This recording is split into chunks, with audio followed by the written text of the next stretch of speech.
பர்திமேயு சுவிசேஷ ஊழியங்கள் வழங்கும் நற்செய்தி நேரம். தேவ செய்தி பாஸ்டர் ஆர். அகஸ்டின்.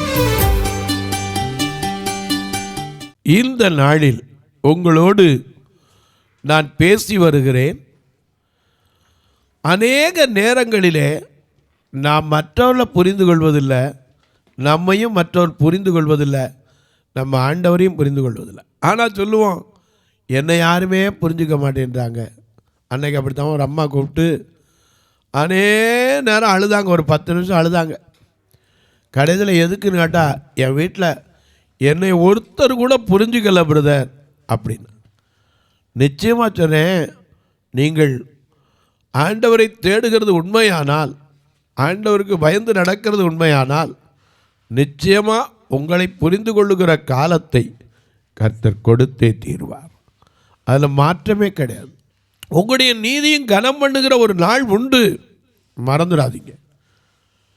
ஏன்னா ஒரு மனுஷன் ஒரு பெண்ணை பார்த்து சொல்கிறார், என்னிலும் அவள் நீதி உள்ளவள்.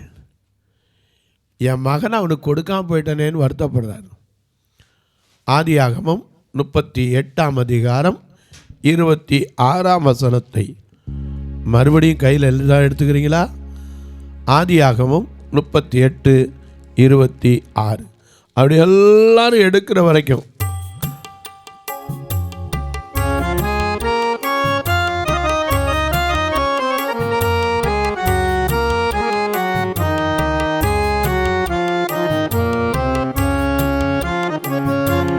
சொல்லாமல் ஜெபித்திட ஜெப ஆவி மறந்தாலுமே,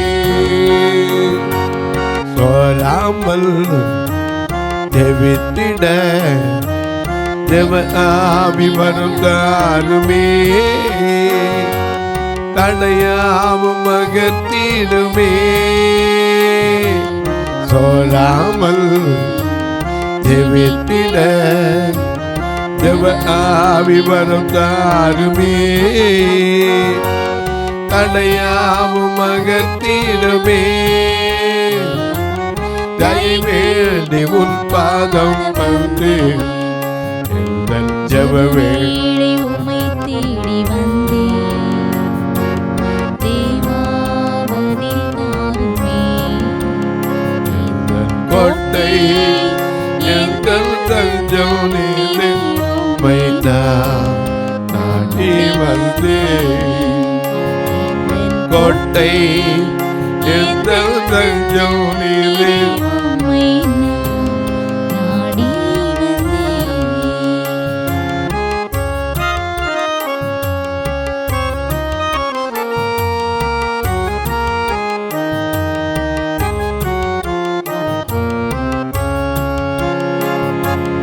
உம்மோடு என்னாலும் உறவாட அருள் செய்யுமே. உம்மோடு என்னாலும் உறவாட அருள் செய்யுமே. கர்த்தாவே உன் வார்த்தையை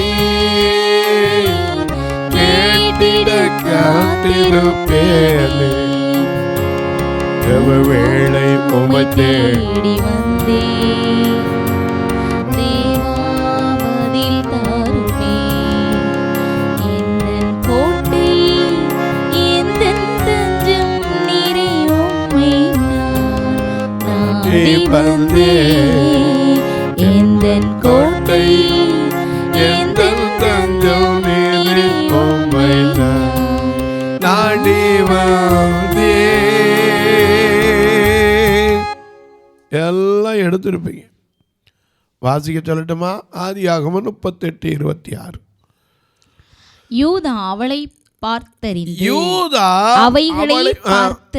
அவைகளை பார்த்து அறிந்து, என்னிலும் அவள் நீதியுள்ளவள், என்னிலும் அவள் நீதி உள்ளவள், அவளை என் குமாரனாகிய சேலாவுக்கு கொடாமற் போனேனே. எத்தனையோ பேர் முன்னாடி சொல்லுவோம், ஐயா நான் புரிஞ்சுக்கிறாம போயிட்டேனே.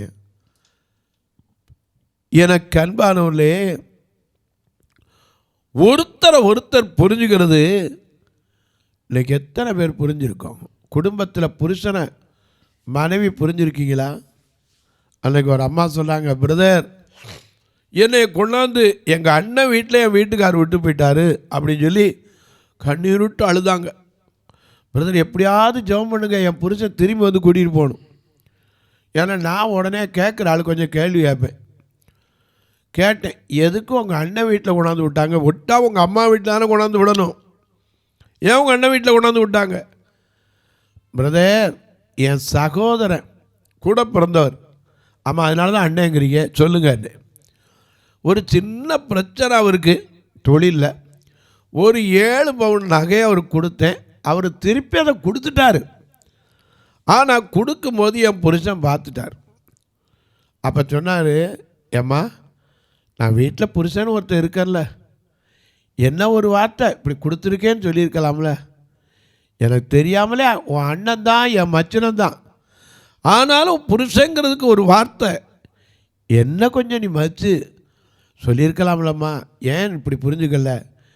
நான் உன்னை எப்படி புரிஞ்சுருக்கேன்? ஒரு என்ன செஞ்சாலும் உன்ட்ட வந்து சொல்கிறேன், பகலில் என்ன ஒரு சின்ன தவறு நடந்தால் கூட இப்படி இன்றைக்கி நடந்து வச்சுமான்னு சொல்கிறேன். உடனே ஒருத்தர் பேசி கலந்து ஆலோசிக்கிறோம். இத்தனை வருஷம் வாழ்ந்து நீ என்னை புரிஞ்சு கொள்ளையே, அதனால் உங்கள் அண்ணன் வீட்டிலே இரு அப்படின்னு கொண்டாந்து விட்டு போயிட்டார். இன்றைக்கி எத்தனை பேர் உண்மையிலேயே புருஷனுக்கும் மனைவிக்கும் புரிந்து கொள்ளுகிற மியூச்சுவல் அண்டர்ஸ்டாண்டிங், ஒருத்தர் புரிஞ்சு கொண்டிருக்கீங்க? 50 வருஷம் வாழ்ந்தவங்களும் இன்னைக்கு புரிஞ்சு கொள்ளாமல் தான் இருக்கிறாங்க. ஏன்னா அன்றைக்கி ஒரு 70 வயசுக்கார வயசான அம்மா சொல்லுது, என் புருஷனுக்கு 75 வயசாகுது, எனக்கு 70 வயசாகுது பிரதர். இன்றைக்கும் பாருங்கள், கெட்ட வார்த்தை போட்டு என்னை வைகிறார். இவ்வளோ வயசுலேயும் நான் எவ்வளவோ நல்லது செஞ்சாலும் அவர் என்னை புரிஞ்சிக்கவே இல்லை பிரதர். அவர் சுகரில் ப்ரெஷரில் இருக்கும்போதெல்லாம் கூடவே இருந்து நான் ஹெல்ப் பண்ணுவேன், ஆனால் என்னை புரிஞ்சுக்கலையே. எனக்கு அன்பானுடைய நிச்சயமாக உங்களை புரிந்து கொள்ளுகிற நாள் ஒரு நாள் வரத்தான் போகிறது. அநேக நேரம் புரிந்து கொள்ளாமல் தான் ஒருத்தர் யோனாவுக்கு புரிந்து கொள்ளாத ஒரு காரியத்தை கர்த்தர் புரிய வைத்தார். ஏன் தெரியுமா? யோனா போய் நினிவேக்கு போய் சேர்ந்தார். போய் சேர்ந்த உடனே அங்கே ஒரு நாள் மட்டும் பிரசங்கம் பண்ணார். வாசிங்க, யோனாவின் புஸ்தகம் 4ஆம் அதிகாரத்துக்கு உங்களுடைய வேதத்தை திருப்பி முதல் வசனத்திலிருந்து வாசிங்க. யோனாவின் புஸ்தகம் 4ஆம் அதிகாரம் முதல் வசனத்திலிருந்து கொஞ்சம் வாசிங்க. யோனாவுக்கு இது மிகவும் விசனமாயிருந்தது. எதுக்கு விசனமா இருந்துச்சு? 3ஆம் அதிகாரத்தில் ஒரே ஒரு நாள் மீன் வந்து யோனாவை கரையில் கக்குச்சு. 3ஆம் அதிகாரம் முதல் வசனத்தை பாருங்க. 2ஆம் தரம் கர்த்தருடைய வார்த்தை திரும்பவும் அவனுக்கு கர்த்தருடைய வார்த்தை அவனுக்கு உண்டாகி, நீ எழுந்து மகா நகரமாகிய நினிவேக்கு போய் நான் உனக்கு கற்பிக்கும் வார்த்தையை அதற்கு விரோதமாய் பிரசங்கி என்றார். யோனா எழுந்து கர்த்தருடைய வார்த்தையின்படியே முதல்ல விலகி போயிட்டான். இப்போ 3 நாள் 2 மீன் வயிற்றுக்குள்ளது புலம்பியாச்சு, பொழைச்சதே பெரிய மறுபடி பொழைச்ச மாதிரி. இப்போ ஓடுனா அவ்வளோதான், அடுத்த நிமிஷம் தாங்க முடியாது. ஆகையினால இப்போ உடனே கர்த்தருடைய வார்த்தையின்படியே நினிவேல போய் என்ன செய்தான்? ஒரு நாள் தூரம் யோனா நகரத்தில் பிரவேசித்து ஒரு நாள் பிரயாணம் பண்ணி 3 யோனா எழுந்து கர்த்தருடைய வார்த்தையின்படியே நினிவேக்கு போனான். நினிவே 3 நாள் பிரயாண விஸ்தாரமான 3 நாள் பிரயாண விஸ்தாரமான மகா பெரிய நகரமாயிருந்தது. யோனா நகரத்தில் பிரவேசித்து ஒரு நாள் பிரயாணம் பண்ணி இன்னும் 40 நாள் உண்டு. அப்பொழுது நினிவே கவிழ்க்கப்பட்டு போம் என்று கூறினான். சரி, அப்பொழுது நினிவேயில் உள்ள ஜனங்கள், ஏன்னா இவ்வளவுதான் அவருடைய பிரசங்கம், வேற ஒன்றும் கிடையாது. இன்னும் 40 நாள் இருக்கு. இந்த நினிவே என்ன செய்ய போகிறது? கவிழ்க்கப்பட போகிறது. அப்படின்னா போயிட்டு எல்லா மக்களும் உங்களுக்கு தெரியும், உட்கார்ந்து படித்து பார்த்தீங்கன்னா ராஜாவிலிருந்து மிருக ஜீவன்கள் வரைக்கும் எல்லாம் உபவாசத்தில் உட்காந்துட்டாங்க. ரெட்டுடுத்தி எல்லாம் உட்காந்தாச்சு. ராஜா பார்த்து அவனும் வந்து உட்காந்துட்டான். இதை பார்த்த கர்த்தர் மனம் மாறிட்டார். ஹல்லேலூயா. யோனாவுக்கு விசனம் வந்துருச்சு. ஏன்னா கர்த்தர் சொல்லியிருக்கிறார், நான் கட்டுவேன், இடிப்பேன், கவிழ்ப்பேன் என்று ராஜ்யத்துக்கு விரோதமாக சொல்லும்போது கட்டுவேன். எரேமியா 18 1:18 இல்ல 18:7 பிடுங்குவேன், இடிப்பேன், அழிப்பேன் என்று நான் ஒரு ஜாதிக்கு விரோதமாய் ஒரு ராஜ்யத்திற்கு விரோதமாகவும் சொன்ன மாத்திரத்தில் நான் விரோதமாய் பேசின அந்த ஜாதியார் தங்கள் தீங்கை விட்டு திரும்பினால் நானும் அவர்களுக்கு செய்ய நினைத்த தீங்கை செய்யாதபடிக்கு மனம் மாறுவேன். இது அறியலை யோனா. இந்த வார்த்தை அறியலை. எரேமியா கொண்டு பேசின வார்த்தையை யோனா தீர்க்கதரிசி என்ன செய்யலை, யோசிக்கல. அதனால தான் ஒரு நாள் பிரயாணம் பண்ணிட்டு என்ன பண்ணார், எல்லாரும் மனம் திரும்பிட்டாங்க. 3 நாள் போக வேண்டிய இடத்துல ஒரே நாளில் கர்த்தர் கொடுத்தார். சந்தோஷப்பட்டிருக்கணும். அத்தனை பேரும் மனம் திரும்ப வச்சுட்டாரு. ஏன்னா முதல் சந்தோஷம் எது தெரியுமா? மனம் திரும்பி ஒரே பாவி நிமித்தம் மிகுந்த சந்தோஷம் உண்டாயிருக்கும் வேதம் சொல்லுது. லூக்கா 15:10. அது போல மனம் திரும்புகிற ஒரே பாவியின் நிமித்தம் தேவனுடைய தூதருக்கு முன்பாக சந்தோஷம் உண்டாயிருக்கிறது என்று ஒரு பாவி மனம் திரும்பினாலே பரலோகத்துல சந்தோஷம். இங்க அத்தனை பேரும் மனம் திரும்பிட்டான். கிழவன்ல இருந்து குழந்தை வரைக்கும், மிருக ஜீவன் வரைக்கும், ராஜா வரைக்கும் ரெட்டுடுத்தி என்ன செஞ்சாச்சு, உட்கார்ந்தாச்சு. ஆகையினால ஆண்டவர் பார்த்தார். அப்படியே நினிவே என்ன செய்யலை, அழிக்கல. யோனாவுக்கு இது எப்படி இருந்துச்சு? 4ஆம் அதிகாரம் முதல் விசனமாயிருந்தது. யோனாவுக்கு இது மிகவும் விசனமாயிருந்தது. அவன் கடும் கோபம் கொண்டு, இவருக்கு கோபம் எதில் தெரியுமா? ஆண்டவர் இறக்கப்பட்டார். இதுதான் கோபம். நமக்கு இன்னைக்கு புரிந்து கொள்ளலைங்க. நமக்கு அவர் இறக்க நம்முடைய பாவத்துக்கு தக்கா நம்ம செய்வார்னா நம்ம எங்கே இருப்போம்? யார் நிலை நிற்கக்கூடும்? ஒருவேளை அவர் நமக்கு ஏற்றபடி நம்ம செய்யத்தக்க அவர் ஒரு விஷயம் தண்டிப்பாரானால் நம்ம எங்கே போய் நிற்க முடியும்? எத்தனை இரக்கம்! ஆண்டவரிடத்துல இரக்கம் பெரிதங்க. அதனால தான் அன்பு பெரியது, இரக்கம் பெரியது. பாருங்கள, உங்க அன்பு பெரியது, உங்க இரக்கம் பெரியது, உங்க கிருபை பெரியது, உங்க தயவு பெரியது. உங்க அன்பு பெரியது, உங்க இரக்கம் பெரியது, உங்க கிருபை பெரியது, உங்க தயவு பெரியது. அநாதி ஸ்நேகத்தால் என்னை நேசித்தீரையா, காருண்யத்தினால் என்னை இழுத்துக் கொண்டீரே. அநாதி ஸ்நேகத்தால் என்னை நேசித்தீரையா, காருண்யத்தினால் என்னை இழுத்துக் கொண்டீரே. உங்க அன்பு பெரியது, உங்க இரக்கம் பெரியது, உங்க கிருபை பெரியது, உங்க தயவு பெரியது. சொல்லுங்க, உங்க அன்பு பெரியது, உங்க இரக்கம் பெரியது, உங்க கிருபை பெரியது, உங்க தயவு பெரியது. நடத்தி வந்த பாதைகளை நினைக்கும் போதெல்லாம் கண்ணீரோடு நன்றி சொல்லி துதிக்கிறேனையா. நடத்தி வந்த பாதைகளை நினைக்கும் போதெல்லாம் கண்ணீரோடு நன்றி சொல்லி துதிக்கிறேனையா. உங்க அன்பு பெரியது, உங்க இரக்கம் பெரியது, உங்க கிருபை பெரியது, உங்க தயவு பெரியது. உங்க அன்பு பெரியது, இரக்கம் பெரியது, உங்க கிருபை பெரியது, உங்க தயவு பெரியது. தாயின் கருவிலே தோன்றும் முன்னே நம்மை தெரிந்து கொண்டவர், தாங்கி தாங்கி வழிநடத்தி வந்தவர். அவருடைய அன்பு எவ்வளோ பெரியது! இதை யோனா புரிஞ்சு கொள்ளுங்க. அவருடைய இரக்கம் பெரியதுங்க.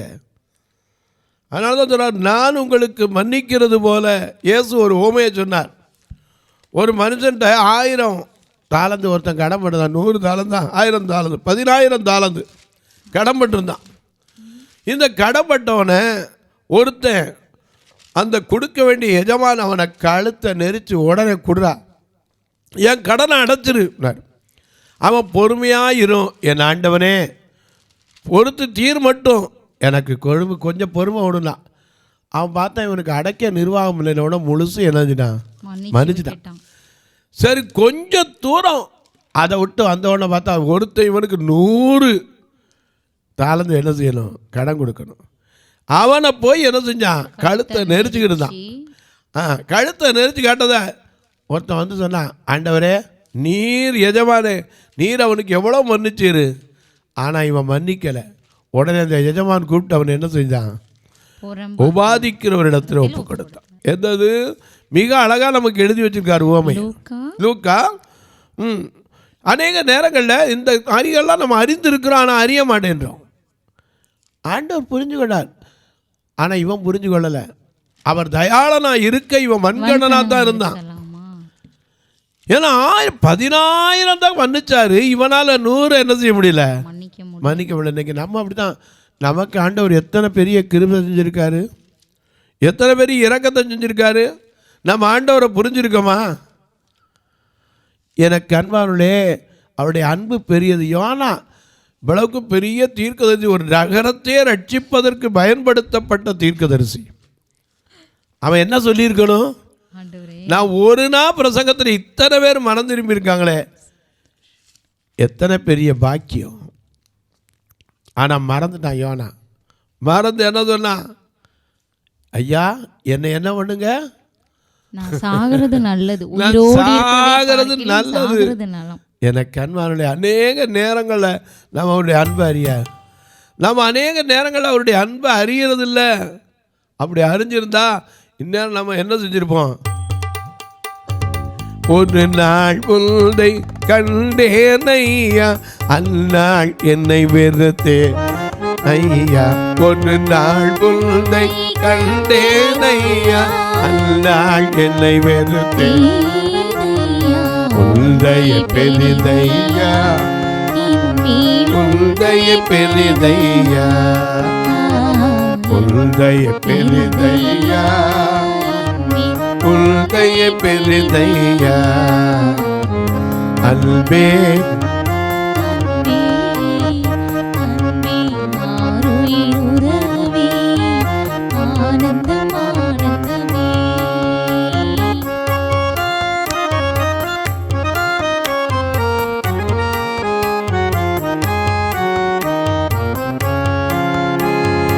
அலைந்தேன் பல நாள் உமையே அறியா, அலைந்து தெரிந்த அழைத்தேன் அன்பானே, அழைத்தேன் அன்பானே,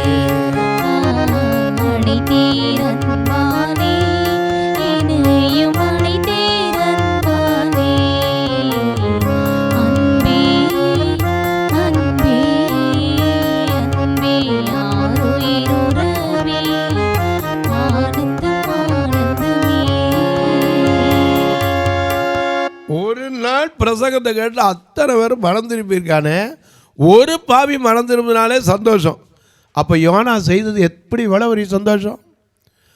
120,000 ஜனங்களுக்கு அதிகமாக இருக்கிற நினிவே நகரம். அப்போ இவன் சந்தோஷப்பட்டிருக்கணுமா கோபப்பட்டிருக்கணுமா?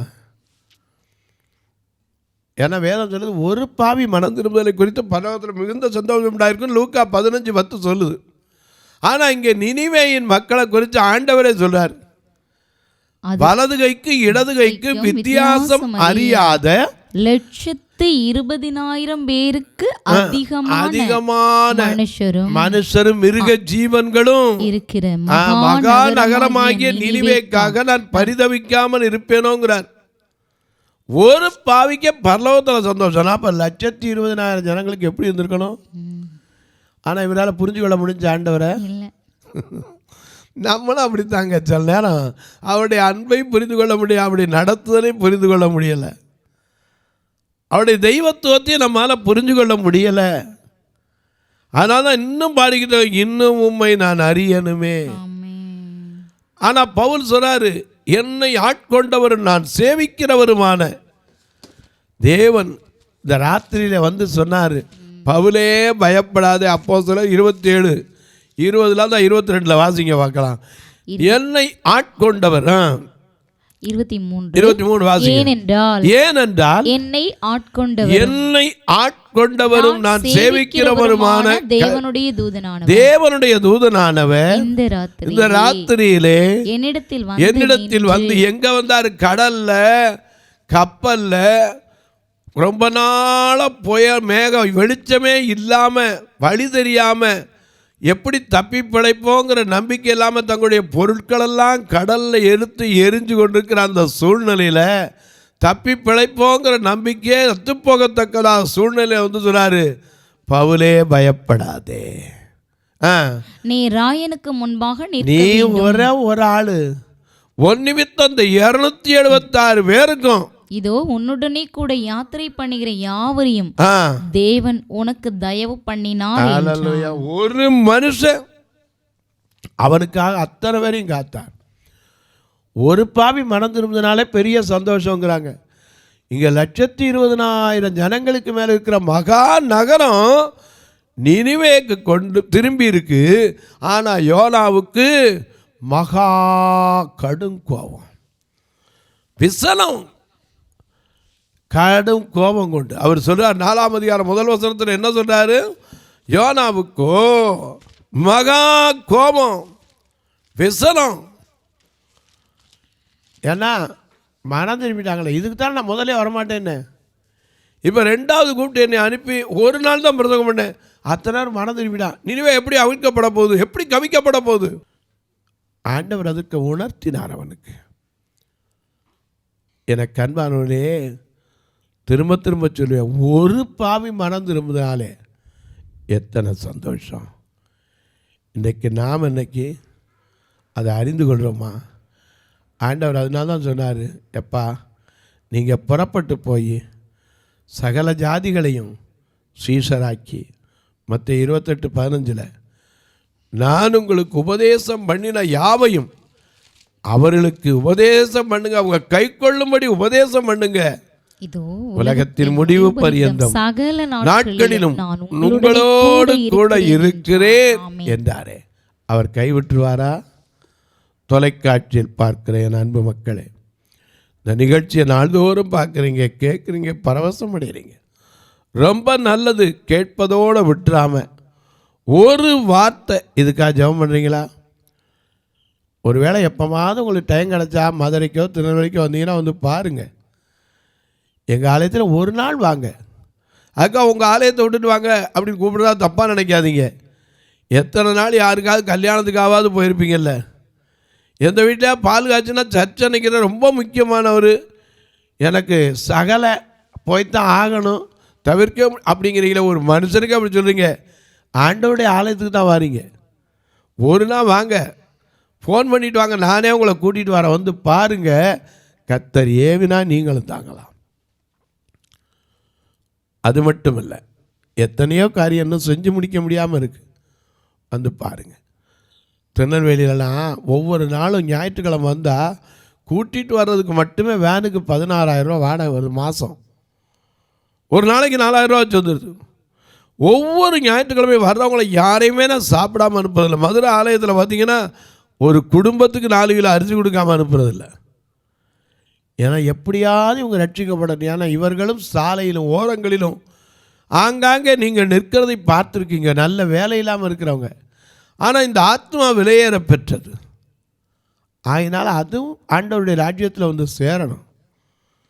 கர்த்தர் உங்களை ஏவினால் ஒரு நாள் உணவு கொடுக்க உதவலாம், ஒரு கட்டுமான பணிக்கு உதவலாம், ஒருவேளை ஐயா ஒரு பிள்ளையுடைய கல்விக்கு உதவலாம், பார்வையற்றோருக்கு கண்ணாக உதவுகிற ஊன்றுகோலுக்கு உதவலாம். ஒருவர் மரித்தா கூட சொந்தக்காரன் கை நீட்டி அடக்கம் பண்ணுறதுக்கு வரமாட்டானே, அந்த ஃபியூனரல் காரியத்துக்கு உதவலாம். ஒரு நாள் தொலைக்காட்சி நிகழ்ச்சியை தாங்கலாம். எப்படி பிரதர்? இங்கே 2 நம்பர் வந்துக்கிட்டே இருக்கும், ஜிபே, ஃபோன்பே. ஒருவேளை நான் கணக்கு வைக்கணும்னு சொன்னீங்கன்னா என்கிட்ட கேளுங்க. சுவிசேஷ ஊழியத்துக்குன்னு தனி அக்கௌண்ட் இருக்குது, அதுக்குன்னு உங்களுக்கு தாரேன். அதே போல் சமூக சேவைக்குன்னு தனியாக இருக்குது, கேளுங்க தாரேன். உங்கள் கணக்கு வைக்கிறதுக்கு அப்படி இல்லை, இந்த வழியாக வரணுமா அப்படின்னு கேட்டிங்கன்னா உங்களுக்கு வழியே சொல்லுவேன். இப்போ உங்களுக்கு ஜெபிக்கட்டுமா? நல்ல பிதாவே, நன்றியோடு துதிக்கிறோம் சுவாமி. அருமையான நாளில் புரிந்து கொள்ளாதவர்கள் இன்னைக்கு அநேக நேரங்களில் நாமளே புரிந்து கொள்ளலை. சில நேரம் சொல்கிறோம், ஏன் என்னை படைச்சிங்கிறோம். நம்மளை நாம் புரிஞ்சிருக்கோமா? என்னை படைத்தது எதற்கு படைத்தார்? அவருடைய நாம மகிமைக்குத்தான். ஒரு கையோ காலோ குறை இருந்துச்சுன்னா என்னை ஏன் படைச்சார்? அநேக நேரம் நமக்கு புரியலை. நம்மளை ஏன் படைச்சார் தெரியுமா? என் தேவன் தம்முடைய மகிமையின் செல்வத்தினால் நம்முடைய குறைவுகளெல்லாம் கிறிஸ்துவுக்குள்ள கட்டாயம் என்ன செய்வார்? நிறைவாக்குவார். அன்பின் பரலோக பிதாவே, இந்த நாளிலே இந்த ஊழியத்தை தாங்குகிற, ஜெபிக்கிற, கொடுக்கிற எல்லா மக்களையும் ஆசீர்வதி. ஒவ்வொரு குடும்பத்திலும் நல்ல சமாதானத்தை, சந்தோஷத்தை கொடும். கணவன் மனைவிக்குள்ளே அன்பை கொடும். பெற்றோர் பிள்ளைகளுக்குள்ளே புரிந்து கொள்கிற தன்மையை கொடும். ஒருவரை ஒருவர் தங்களிலும் மேன்மையாக எண்ணுகிற அந்த அனுபவத்தை கட்டாயம் கொடும். இயேசுவின் நாமத்தில் ஜெபிக்கிற நல்ல பிதாவே, ஆமென். சபை ஆராதனை ஞாயிறு காலை 10 மணி முதல் 12 மணி வரை. இடம் பர்திமேயு சுவிசேஷ ஆலயம், அன்னை சத்யா நகர், இளமனூர் அஞ்சல், சக்கிமங்கலம் வழி, மதுரை மாவட்டம். பின்கோட் 625201 மற்றும் பர்திமேயு சுவிசேஷ ஜெப வீடு, flat number 107, Eden garden, Muthur, Tirunelveli. Pincode 627011. சிறப்பு உபவாச கூட்டம் ஒவ்வொரு மாதமும் 2வது சனிக்கிழமை காலை 10 மணி முதல் 1 மணி வரை நாகர்கோவில் YMCA ஹாலில் வைத்து நடைபெறுகிறது. மற்றும் ஒவ்வொரு மாதமும் 4வது சனிக்கிழமை காலை 10 மணி முதல் 1 மணி வரை திருநெல்வேலி புதிய பேருந்து நிலையம் அருகில் உள்ள கிரேஸ் ஹாலில் வைத்து நடைபெறுகிறது. எங்கள் எல்லா ஆராதனைகளிலும் கலந்து கொண்டு தேவனை மகிமைப்படுத்த அன்பாய் அழைக்கிறோம். உங்கள் உதாரத்துவமான காணிக்கைகளினால் இவ்வூழியத்தை தாங்க விரும்பினால் R Augustine, account number 5021364331, IFSC code IDIB 000B066, Indian bank, BP Kulam, Madurai.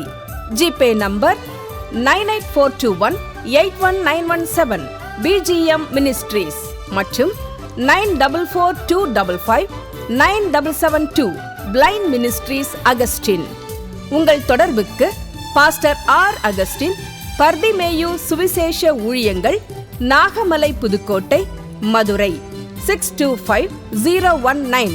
தொலைபேசி எண்கள் 9842181917 மற்றும் 9442559772. கர்த்தர் தாமே உங்களை ஆசீர்வதிப்பாராக.